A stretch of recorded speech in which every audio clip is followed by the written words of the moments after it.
4:40-45 থাকে আমাদের শিব মন্দিরের সামনে। আমরা রোডের মাঝে দাঁড়িয়েছিলাম। হঠাৎ 8 থেকে 10 জন বা তারও উপরে হঠাৎ আমাদেরকে পেছন দিক থেকে আক্রমণ করেন। ওদের হাতে হাতিয়ার বলতে আমাদের দিয়ে হাতের মধ্যে হয়তো লোহা জাতীয় কিছু একটা জিনিস ছিল। সেইখান থেকে আমরা যখন ঘুরে ফিরে তাকাই তার মধ্যে আমরা কয়েকজনকে চিনতে পারি। এরপরে আমরা সেই যে ছেলেগুলোকে আমরা চিনতে পারি তাদের নাম, গ্রাম এবং বাবার নাম আমাদের জানার চেষ্টা চলছে। কোন দলের ছিল তারা?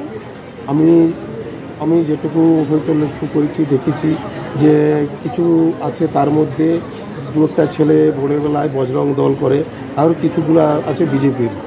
এটা সরাসরি ওরা বিজেপি করে, এটা বিজেপির। আমি মনে করি যে চক্রান্ত দলের কাজ করি, তাই আমাকে চক্রান্ত করে মারার চেষ্টা করা হয়েছিল। কোথায় হয়েছিল ঘটনাটা? ঘটনাটা হয়েছিল লক্ষণপুর গ্রামে।